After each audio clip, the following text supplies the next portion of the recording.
வணக்கம் நண்பர்களே, இது Indian polity previous year question discuss. இப்போ இன்றைய கொஸ்டின் என்னன்னா, பல்வந்த் ராய் மேத்தா குழு அமைக்கப்பட்ட ஆண்டு. இந்த ஆண்டு மட்டும் பார்க்க மாட்டோம், இதனுடைய பேக்ரவுண்டும் பார்ப்போம் வித்தின் 5 மினிட்ஸ்ல. எதுக்காகனா, ஒரு விஷயத்தை கத்துக்கும் போது அதை ரிலேட்டடான விஷயத்தையும் கத்துக்கிட்டா டக்குன்னு நமக்கு ஞாபகமா இருக்கும், பரீட்சையில ஆன்சர் பண்ணக்கூடிய எபிலிட்டியை கொடுக்கும். என்னோட வீடியோஸ் அனைத்துமே அப்படிதான் இருக்கும், பயங்கர இன்ஃபர்மேட்டிவா இருக்கும். அதனால இந்த வீடியோ பார்க்குறவங்க ஒரு கையில் ஒரு பேனா பென்சில் எடுத்துக்கிட்டா கூட யூஸ்ஃபுல்லா இருக்கும். சரி, இன்றைய கொஸ்டின், பல்வந்த் ராய் மேத்தா குழு அமைக்கப்பட்ட ஆண்டு. எந்த ஆண்டு அமைக்கப்பட்டது அப்படின்னா 1956. இந்த பல்வந்த் ராய் மேத்தா குழுவுடைய பேக்ரவுண்ட் என்ன, எதற்காக அமைக்கப்பட்டது நல்லா ஞாபகம் வச்சுக்கங்க. இந்த பல்வந்த் ராய் மேத்தா குழு, அசோக் மேத்தா குழு அப்படின்னு ஞாபகம் வந்தா உங்களுக்கு டக்குன்னு யார் ஞாபகம் வந்துடணும், பஞ்சாயத்து ராஜ் ஞாபகத்துக்கு வந்துடணும். இந்த பல்வந்த் ராய் மேத்தா குழு 1956 ஆண்டு அமைக்கப்பட்டது. எதற்காக அமைக்கப்பட்டதுன்னா, சில மாற்றங்கள் பஞ்சாயத்து ராஜ்ல சில மாற்றங்கள் கொண்டு வருவதற்காக அமைக்கப்பட்ட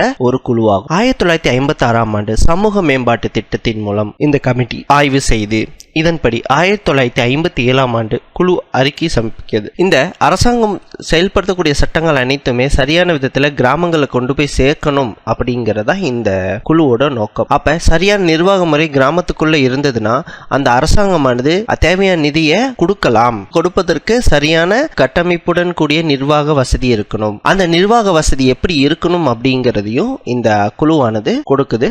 அப்படி கொடுக்கப்பட்டது கிராமங்கன்னா வில்லேஜ், கிராம அளவில் கிராம பஞ்சாயத்தை உருவாக்கணும் அப்படிங்கிற கோரிக்கையும், இரண்டாவது வட்டார அளவில் பஞ்சாயத்து, அதே மாவட்ட அளவில் ஜில்லா பரிஷத் அப்படிங்கிற அமைப்பையும் உருவாக்கணும் அப்படின்றது பரிந்துரைன்னு சொல்லலாம். இந்த டைம்ல 1958 தேசிய வளர்ச்சி குழு அல்லது தேசிய மேம்பாட்டு கவுன்சில் இந்த விஷயத்தை ஏத்துக்கிட்ட வருடம் 1958. இதன்படி ராஜஸ்தான்ல என்ன செய்யறாங்கன்னா, 1959 ஆண்டு அக்டோபர் மாதம் 2ஆம் நாள், காந்தி பிறந்த நாள் அன்று என பஞ்சாயத்து ராஜ் பற்றிய ஒரு முழுமையான ஒரு புரிதல்னா கண்டிப்பா கிராமங்களுக்கு பஞ்சாயத்து ராஜ் வேணும் அப்படிங்கிற விஷயத்த, கிராமத்துக்கு சுயாட்சி கொடுக்கணும்ன்ற விஷயத்துல காந்தியானவர் தெளிவா இருந்தார். அதற்காக அவருடைய பிறந்தநாள் அன்றே 1959 வருடம் அக்டோபர் 2ஆம் நாள் ராஜஸ்தானில் நாகாவூர் அப்படிங்கிற ஒரு கிராமத்துல 3 அடுக்கு பஞ்சாயத்து ராஜ் அமைப்பை நடைமுறைப்படுத்துகிறது. கிராமத்தின் பெயர் நாகாவூர். எழுதுற பாருங்க. இரண்டாவதா, அந்த வருடமே 1959 ஆண்டே ஆந்திர பிரதேசம் அந்த பஞ்சாயத்து ராஜ் அமைப்பை செயல்படுத்துது. இதுதான் இதனுடைய பேக்ரவுண்ட். இந்தியாவில் முதன் முதலாக பஞ்சாயத்து ராஜ் அறிமுகப்படுத்தப்பட்ட பின்பு தேர்தல் நடத்தப்பட்ட முதல் மாநிலம் மத்திய பிரதேசம். நோட் பண்ணிக்கங்க. இந்த தேர்தல்னா என்னன்றது உங்களுக்கு தெரியும். அவங்க என்ன மாதிரியான தேர்தலையும் அவங்க பரிந்துரை பண்ணிட்டாங்க. கிராம அளவில் மக்களே தேர்ந்தெடுக்கணும், பஞ்சாயத்து அளவில் மக்களால் மறைமுக அளவில் தேர்வு செய்யப்பட வேண்டும், ஜில்லாத்துல மாவட்ட ஆட்சியர் வழியாக அவர் நாமினேட்டட் பண்ணணும் அப்படின்ற மாதிரியான ஒரு பரிந்துரை வைக்கப்படுது.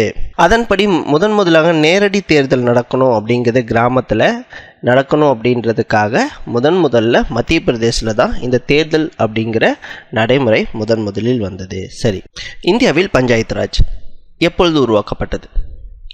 ஏன்னா பஞ்சாயத்து ராஜ் என்ற அமைப்பு சட்ட புத்தகம் எழுதப்படும் பொழுது இல்லை, அதுக்கப்புறம் சட்ட திருத்தங்கள் செய்யப்படும் பொழுது அந்த பஞ்சாயத்து ராஜ் அப்படிங்கிற ஒரு சட்ட தொகுப்பு இந்திய அரசியலமைப்பு சட்டத்துல நுழைக்கிறாங்க. அப்படி நுழைக்கப்பட்ட ஆண்டு எப்ப, அந்த எந்த சட்ட திருத்தத்தின் மூலம் நடைமுறைப்படுத்தப்பட்டதுன்னா 73வது சட்ட திருத்தம் 1992 படி 11வது அட்டவணையில் இணைக்கப்படுது. அது வரைக்கும் ஆக்ட் அப்படி இருக்கும், மசோதாவா இருந்திருக்கும், ஆக்டா இருந்திருக்கும். அதை தான் முதல்ல என்ன செய்யறாங்க, சட்டமாக்குவதற்கு சட்ட புத்தகத்திலே நுழைக்கப்படுகிறது. இந்த பஞ்சாயத்து ராஜ் அமைப்பை பத்தி பேசுறது பாத்தீங்கன்னா உங்களுக்கு பகுதி 9. இந்த பஞ்சாயத்து ராஜ் ஆர்டிகல் எதுக்கு கீழே வருதுன்னா 243 to 240 வரைக்கும் பஞ்சாயத்து ராஜ்கள் பற்றிய செய்திகள் இருக்கு. அடுத்தது இன்னொரு கொஸ்டின், உள்ளாட்சி அமைப்பின் சுயாட்சி அமைப்பின் தந்தை என்று அழைக்கப்படுபவர் ஃபாதர் ஆஃப் பஞ்சாயத்து ராஜ்னா ரிப்பன் பிரபு, இந்தியன் கிடையாது. சரிங்களா? அடுத்தது இந்த பஞ்சாயத்து ராஜ் தினம் எப்பொழுது கொண்டாடப்படுகிறதுனா ஏப்ரல் 24. ஏப்ரல் 24ஆம் நாள் தேசிய பஞ்சாயத்து ராஜ் தினமாக கொண்டாடப்படுகிறது. இந்த பஞ்சாயத்து ராஜினுடைய சாராம்சம் என்னன்னா அந்தந்த மாநிலத்தின் சட்டசபைகளில் இயற்றிய சட்டங்கள் மூலம் நடைமுறைப்படுத்தலாம். பஞ்சாயத்து தேர்தலில் யாரெல்லாம் போட்டியிடலாம்னா 21 வயது நிரம்பிய எவருமே போட்டியிடலாம். ஓகே, நன்றி, வணக்கம். இந்த வீடியோ உங்களுக்கு யூஸ்ஃபுல்லாக இருந்ததுன்னா கண்டிப்பாக சப்ஸ்கிரைப் பண்ணிவிட்டு பாருங்கள், லைக் பண்ணுங்கள், கமெண்ட் பண்ணுங்கள். இன்னும் வேறு என்ன சப்ஜெக்ட்ஸ் வேணும்னு சொன்னீங்கன்னா உங்களுக்கு அதையும் நாங்கள் தரத்துக்கு ரெடியாக இருக்கோம்.